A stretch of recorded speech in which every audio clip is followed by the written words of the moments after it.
जैसे कि आप सबको पता है हम इसमें डायरेक्ट टैक्सी क्वेश्चन सॉल्व करेंगे जो कि इशूड है बाय ICAI। चलिए क्वेश्चन नंबर 3 सॉल्व करते हैं। इसमें इसका डेटा रीड आउट करते हैं। An individual SSC resident in India has made the following deposit and payment during the previous year. ठीक है, तो इसमें इसने इसका डेटा दिया हुआ है और हमको इसी पहले देखते हैं कि जब भी हम क्वेश्चन सॉल्व करें हमें देखना है कि वो क्या हमसे मांग रहा है, उसकी डिमांड क्या है। तो इसमें हमको उसको डिडक्शन पता लगानी है कि उस 86 की डिडक्शन कितनी उसको मिलेगी। ठीक है, अब पढ़ते हैं। तो इसने कहाँ का कंट्रीब्यूशन किया है, क्या क्या पेमेंट किया है। इसने कंट्रीब्यूशन टू PPF किया है। ठीक है, 1,50,000 का। इंश्योरेंस प्रीमियम पेड किया है on life of the spouse. तो इस जब मैंने आपको लास्ट वीडियो में बताया था, जब ये प्रीमियम की बात आती है लाइफ इंश्योरेंस के बारे में, तो हमें डेट देखनी होती है कि आपने पॉलिसी कब ली है। ठीक है, चलिए क्वेश्चन सॉल्व करते हैं। तो पहला जो इसने क्या किया, कॉन्ट्रीब्यूशन टू PPF। तो यहाँ देखिए जो कॉन्ट्रीब्यूशन टू PPF, SPF या RPF जो होता है वो ATC के लिए एलिजिबल होता है फॉर डिडक्शन। उसका अमाउंट मैक्सिमम हो सकता है 1,50,000। ओके, तो अब ये अमाउंट डिपॉजिट एंड PPF 1,50,000 तक का इसको अवेलेबल हो जाएगा। ओके, अब दूसरा वाला पढ़ते हैं, insurance premium paid on life of the spouse. ठीक है, अब इसका मैंने आपको बताया था, दोबारा चेक कर लेते हैं। ये मैंने आपको बताया था, मैंने कैटेगरीज बनाई हुई है यहाँ पर।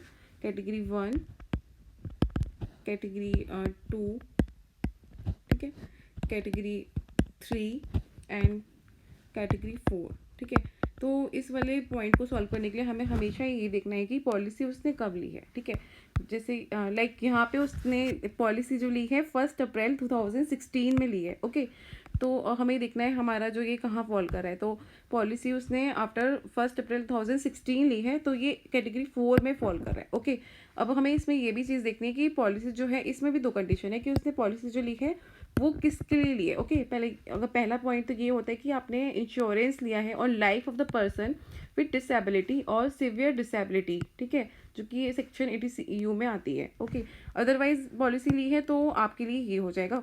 पर अगर आपने आप पहले वाले में फॉल करते हैं तो आपको 15% of actual capital sum assured का मिलेगा। ठीक है, अगर आप उसके अदर देन उसके अलावा फॉल करते हैं तो आपको इसका जो डिडक्शन मिलेगा वो मिलेगा 10% of actual capital sum assured. मतलब आपने जो प्रीमियम पेड किया है वो अप टू 15% या फिर अप टू 10%, जिसमें भी आपकी कैटेगरी जहाँ भी आप फॉल करते हैं उसके अकॉर्डिंग। ठीक है, तो इस क्वेश्चन में उसने जो ये प्रीमियम पेड किया है उसने वो किया है on life of the spouse, मतलब वो 80U में नहीं कवर्ड हो रही है, तो इसके लिए जो हम परसेंटेज हमें लगेगा वो 10% लगेगा। ओके, तो यहाँ ये हमने उसने पेमेंट कितना किया है इंश्योरेंस का 36,000, बट उसको डिडक्शन कितना मिलेगा 10% ऑफ 3 लाख। ठीक है, तो ये देखिए।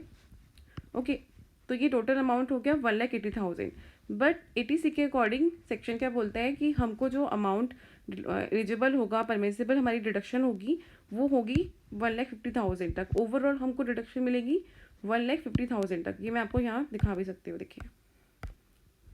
तो ये जो 80C का सेक्शन बोलता है, ये बोलता है कि जो मैक्सिमम डिडक्शन आपको जो भी है ना वो मिलेगा 1,50,000 तक। ओके, तो ये हमारा यहाँ पे क्वेश्चन कंप्लीट होता है। अब हम चलते हैं नेक्स्ट क्वेश्चन की ओर। ठीक है, क्वेश्चन नंबर 4 पे चलते हैं। चलिए इसको भी रीड आउट कर लेते हैं। Mister Binu, age 40 years, has earned a lottery income of 1,30,000 gross income. ठीक है, and he has interest on FD 35,000। तो ये तो उसकी दो इनकम है। उसने and he invest an amount of 20,000 in PPF। तो इसने यहाँ एक तो यहाँ इन्वेस्टमेंट किया है एंड अदर इन्वेस्टमेंट उसने किया NSC में 34,000 का। ओके, तो अब उसने इसमें ये पूरा डेटा हमको दे दिया। अब उसको what is the total income of mister Binu, उसको हमको अब टोटल इनकम बतानी है उसकी क्या होगी। ठीक है, तो अब उसकी इनकम क्या क्या है पहले तो हम ये देखते हैं। पहली इनकम उसकी ये है, ठीक है, दूसरी इनकम उसकी ये है। दोनों ही इनकम जो है उसकी इनकम फ्रॉम अदर सोर्सेज में आ रही है। ठीक है, पहली interest on FD, then lottery income. ठीक है, तो ग्रॉस टोटल इनकम उसकी 165,000 हो गया। अब हम उसे देखते हैं इसको डिडक्शंस क्या क्या मिल सकती हैं।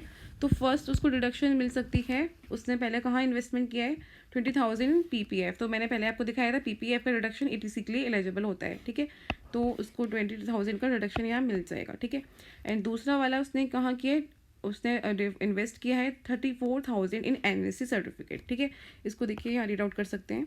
तो आप सब्सक्रिप्शन लेते हैं या फिर इन्वेस्टमेंट करते हैं एनएससी बात देखिए, इसका भी आपको एटीसी में डिडक्शन मिल जाता है। ओके, तो ये भी है, इसके लिए एलिजिबल हो जाएगा। ठीक है, तो टोटल इसका अमाउंट इससे कितना 54,000 उसका एलिजिबल हो जाएगा। बट इसका डिडक्शन कितना, उसको मैक्सिमम कितना मिल सकता है, इसके लिए एक पॉइंट है, इसको आप हाईलाइट कर सकते हैं। इसको थोड़ा सा एक बार ढंग से देखिए, क्योंकि इसमें ये बोल रहा है ये कि जब आपका आप वैसे मतलब वैल्यू जो है एलिजिबल इन्वेस्टमेंट की 54,000 है, बट एक पॉइंट है कि जब भी आपको डिडक्शन क्लेम करनी है वो ओनली आप कर सकते हैं other than long term capital gain, short term capital gain जो कि 11 ए में कवर्ड है, या फिर 112 ए में कवर्ड है, या फिर मतलब other than winning of lotteries. ठीक है, तो मतलब कि आप जो मैक्सिमम परमिसिबल रिडक्शन क्लेम कर सकते हैं वो इस इनकम से नहीं कर सकते। ठीक है, इसके अलावा जो भी है उसमें कर सकते हैं।